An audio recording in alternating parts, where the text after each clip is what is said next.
Indeed, corruption has become the most talked about malice in the country, with weekly headlines about new scandals.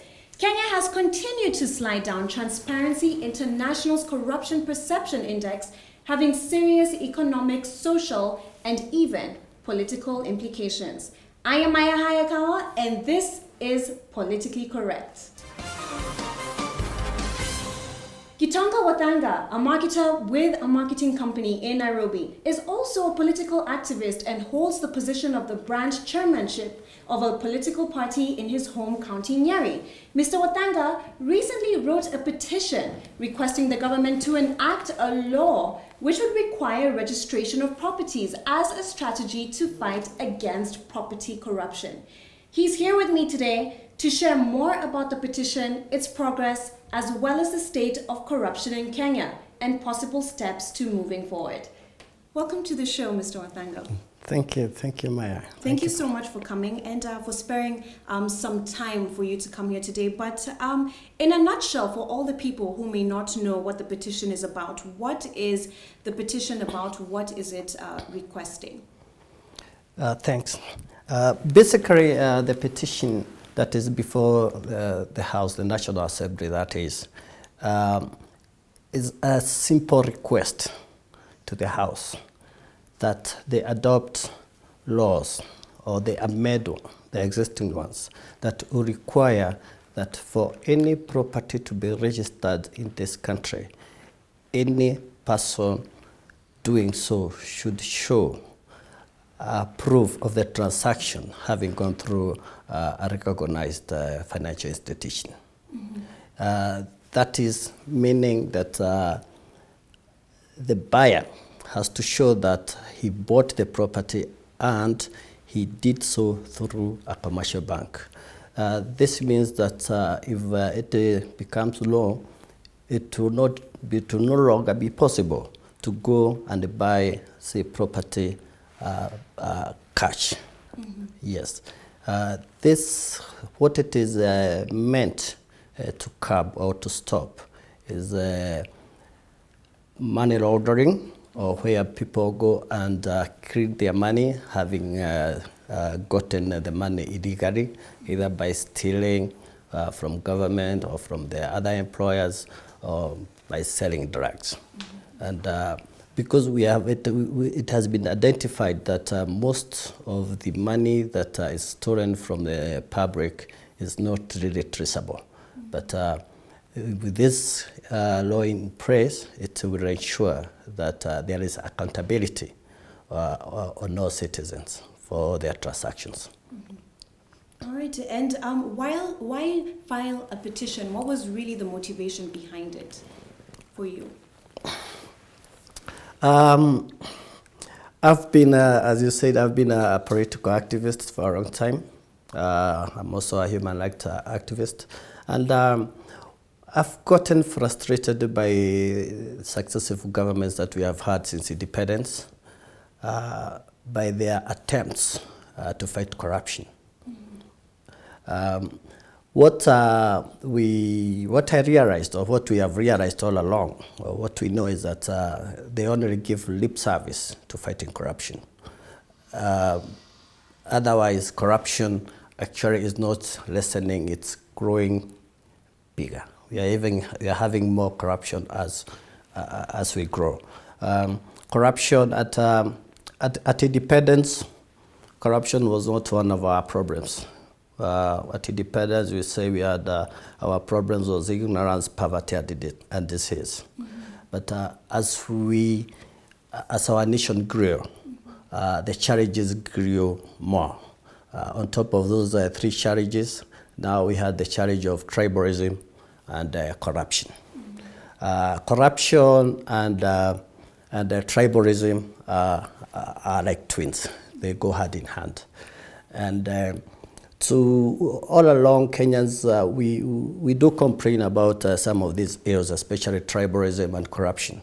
But we expect the government to do something or to correct it. But we as individuals, we do not make any attempts. We don't mind us being corrupt as individuals. We don't mind our tribesmen being corrupt. We don't mind our friends being corrupt, but we want the government to stop others from being corrupt, but not ourselves. So I was appalled by this status, and myself and other friends decided that we petitioned the House directly, because one thing is our parliamentarians are kind of also overwhelmed. Our MPs have got a lot on their hands. Our MPs have got issues like CDF.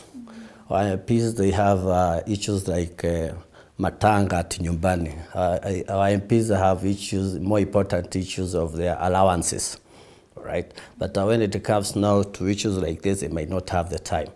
But it is upon us as well, as provided for in the Constitution, because there is that we do in the Constitution that any private citizen, any citizens of this country can petition the National Assembly on matters pertaining to public interest. So I took upon myself to petition the House to deliberate on that. Initially, we did write to the Attorney General. I did write to the Attorney General and requesting him to look at the issue and how we can enact those laws or amend the existing ones. But unfortunately, the Attorney General, being a mortician, did not respond to our request. And then the next step is we petitioned the National Assembly. And the National Assembly, the clerk of the National Assembly took the petition to the House. The Speaker tabled the petition last month. Now it is at the committee stage waiting for deliberation. All right, and now a lot of issues that you have actually brought out in what you've just said right now, and I want to tackle each and every one of those issues one by one. First of all, you talked about corruption and tribalism going hand in hand. How is, someone might say tribalism and corruption, how is that even relatable? How does it go hand in hand? What is the relationship between the two?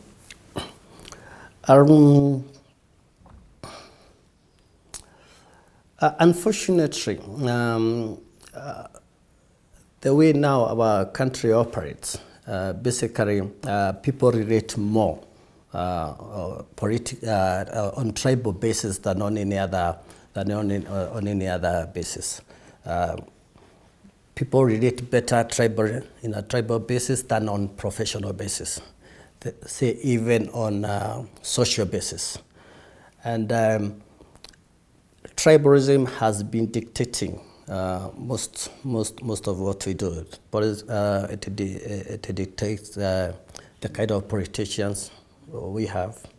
It dictates which churches we go to. It dictates who gets employed where. It dictates whom we get married to. Tribalism is, it's all over. It has gotten the better part of us. On corruption, corruption is mostly seen to be corruption by Kenyans only when it does not involve one of their own. When it is one of their own, then people are being. It's them who are being marginalized. Yes, it's them, it's the tribe that is being fought. It's never an individual when it comes now to the tribe. Tribalism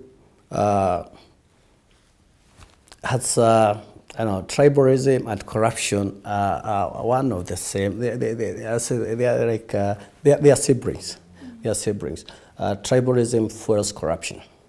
And corruption definitely now supports tribalism. They go hand in hand, and that is why, as tribalism is going a notch higher, so is corruption. Yes. And also another point that you brought out, you talked about how during independence, corruption was not really a big issue, but in the recent years, we're seeing it more and more. Here, recently, on a weekly basis, we've been talking about corruption in various sectors. Why do you think corruption is really becoming more rampant in modern days? Well, thanks. Corruption became a way of life in this country a long time ago, and there are stories that that are told from the founding father of this nation, and it is said that he used to say all these lieutenants that in Kikuyu, kanyoni gakwa withahithe. Meaning? That you do your thing, but if you are caught, you carry your own cross. So what you're saying is that it's actually cultural, these values of corruption that we... Yeah, it was institutionally supported. Yeah, supported. And it only became a crime if we are caught. And rarely did that happen. And it became now a practice that now for people who are definitely in government, people who are in authority, people who are connected, when they practice, when they got the opportunity to be corrupt, they ended up being wealthy, and they ended up being elected into higher offices. And it has gone on, and then since then, their children have continued, since they have been wealthy from the beginning. It is the same elite now that have continued to rule this country, to be in positions of authority in this country, and they have continued to do what they know best, what they were taught by their parents. Where I came from, my parents taught me integrity, they taught me honesty, they taught me to love my neighbor, they taught me to love other tribes equally. But if somebody is coming from a background whereby you enrich yourself from public resources, that is definitely what they're gonna practice. And now also a very interesting thing that you brought out, which I didn't know at all, is that any public citizen actually has the right to file a petition to the government in all issues regarding the state. And why then, in that case, are we as the general public really silent, really quiet about it? Because I haven't heard of anyone else actually filing for a petition. You're the first I've ever heard of, actually, as a normal common citizen. Why are we so silent as Kenyans? Thank you. Article 119 of the Constitution provides that any citizen of this country can petition Parliament. That is Parliament, that's the National Assembly or the Senate, on any matter of public interest. Not necessarily even going through a member of Parliament. One can petition the House directly by writing to the clerk of the House. And the reason why I think people have not really been utilizing that is probably because they have not don't really read the Constitution as per se. Once they were done with passing it, I think they are waiting now for the government to implement it. I think it's lack of awareness. It's lack of awareness that that probably prohibits people from doing that. Otherwise, I know Kenyans are generally proactive. They generally fight for their rights. And they have generally also been complaining a lot of years in the country that they really did limit it.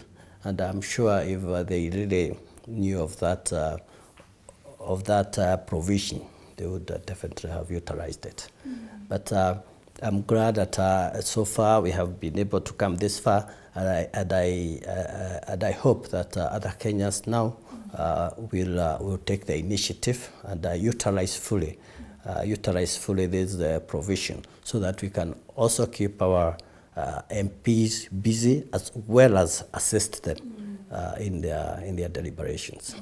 Definitely, very well said there. We have to take a quick break, but when we come back, I want us to really explore and look at, in terms of the petition, some of the implications, the response also from Parliament, the response that you're receiving from the public as well. And so make sure that you stay tuned here on Politically Correct. More with Mr. Wathanga when we come back.